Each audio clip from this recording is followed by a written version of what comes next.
everybody. So in today's video I'm just going to be painting this candle in my watercolour journal.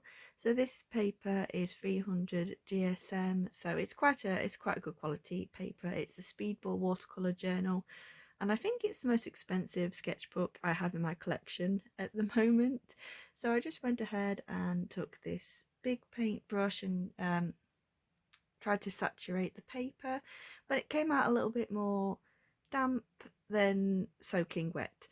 So I've also got my watercolour sheet with me today, so I can tell you which colours I'm using. So these are the Winsor & Newton watercolours, and this colour that I'm putting down now is light red. And so these are my favourite Winsor & Newton watercolours that I use a lot, and I just took the palette, the case, from a different set that I don't use as often, and I just transferred them around because the set these come from are actually Winsor & Newton, and it's a 48 set I believe, and it's really big. It doesn't actually even fit in my camera view when I try and use it on my table, so I just transferred my favourite colours into this one, and then put the pastel colours that was in this case originally in the other one. I hope that makes sense. So I haven't got rid of any colours, I've just transferred my favourites.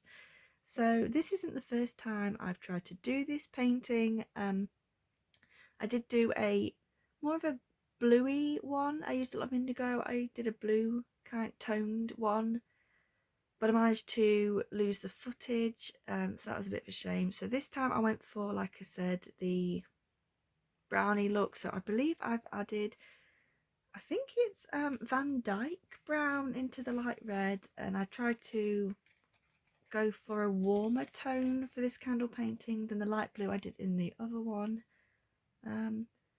Yeah, light red, that definitely says Vandyke Brown.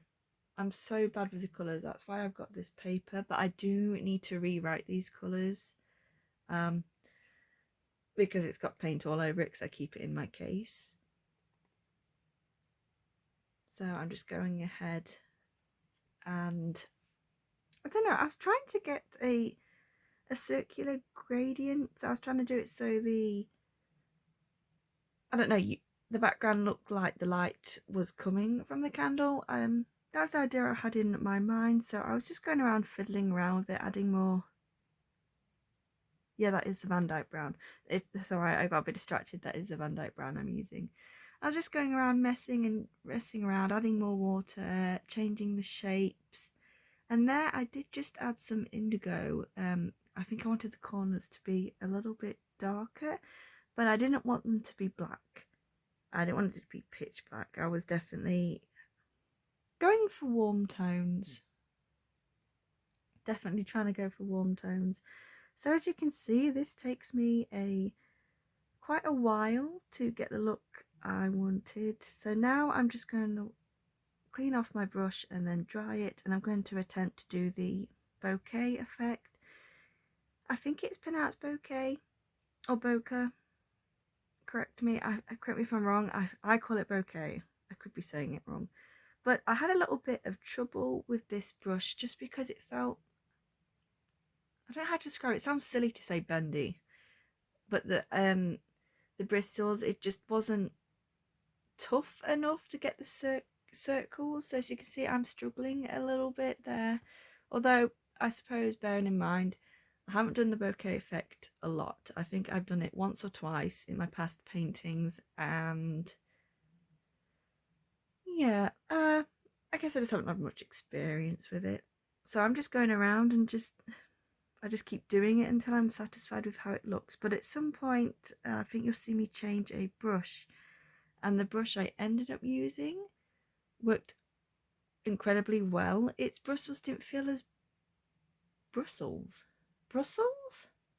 Bristles. Why did I say Brussels? Oh, this is why. Oh, voiceovers. So I'm using Cadmium Orange there to just do the candle.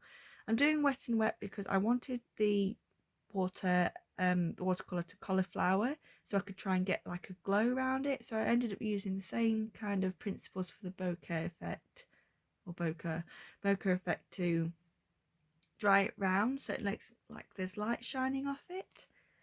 Well, I think it looks good. It definitely was what I was going for, and I think it turns out pretty nice. Sorry, I'm reading my card. Yeah, Cadmium Orange hue. I was just checking. I was just making sure. I mean, I had just said bristles instead of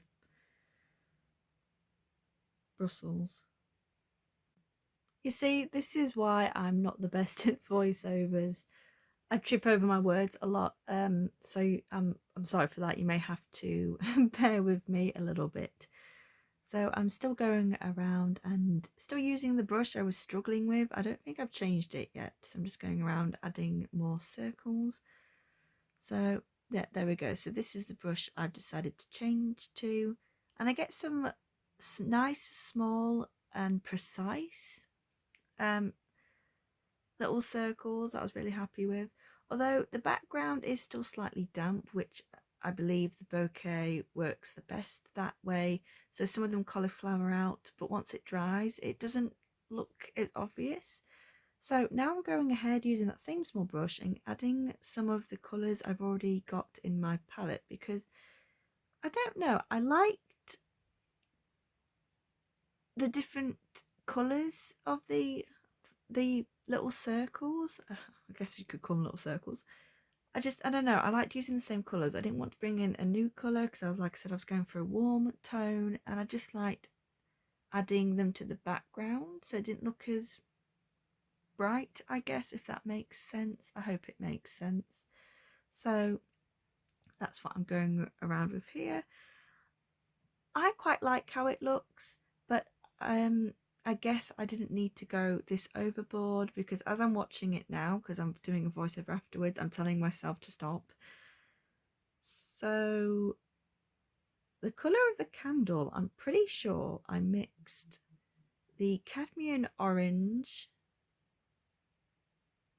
and used a lot of water to water it down, and then a little bit of the light red. Yeah, so yeah, I did. I pretty much used the same colours, and then that's Vandyke with a bit of indigo in it, I believe. Yeah, see, originally I was going to go for maybe a brighter candle, like a red or maybe like a dark blue, but I think, in all honesty, I was a little bit nervous about adding a really bright toned colour into the painting, because I thought maybe it might be a bit garish, because so far I was really happy with how the background looked, and at this point I didn't want to ruin it. So as I mentioned before, you can see that some of the circles, bokeh circles, have kind of cauliflowered out a little bit, but it's not too obvious, so I was pretty satisfied with it. So I've gone ahead and now I'm just trying to add some shading onto the candle, which I do believe that is Indigo and Vandyke Brown. And then I was just fixing a mistake there. So now I'm working on the candle, and you'll see that the yellow on my palette is not the yellow I have, the cadmium yellow that I have in my set. That's because I had to get it from a different set by Shaw and Marsh, because this yellow needs refilling, which I'll do at some point. But the only problem is the Shaw and Marsh watercolours don't have names, unfortunately. So, but I don't know, if you wanted to maybe try and recreate this painting, I'm sure cadmium yellow hue would work perfectly fine, because that's the colour I would have used myself if my palette didn't need refilling. So I thought I'd just mention that. So now I'm going ahead and using that yellow that doesn't have a name and going around and adding some more bokeh effects, because I don't have any self-control and I felt like I needed to add tons of them everywhere. So, and now I'm just going around and splattering them, necessarily splattering the colour that doesn't have a name, going around and splattering some of that on around the page. Looking back on it, I didn't really think it needed this finishing touch, but I added it, so it's there. And then again, that was Vandyke and Indigo, I believe, just to make it a little bit darker. When I splattered it, I did end up getting some on the candle flame, which was a bit of a shame. So I just went around and got my wet brush and just smudged it on the candle wax itself to get rid of some of the dots that I didn't want. So I think this is all finished, so I'm just going to be showing you a close-up of the painting and obviously peeling off the tape. I've been using clear tape at the moment simply because I haven't rebought masking tape, and in all honesty this tape does actually quite well. I know it just ripped a little bit at the corner there, but that's because the painting was still wet, so that was my fault. So yeah, this is a close-up of my painting, and I like how it turned out. I actually like it better than my blue toned one. So yeah, so I think I'm going to leave you there, and thank you all so much for watching. Feel free to leave me a comment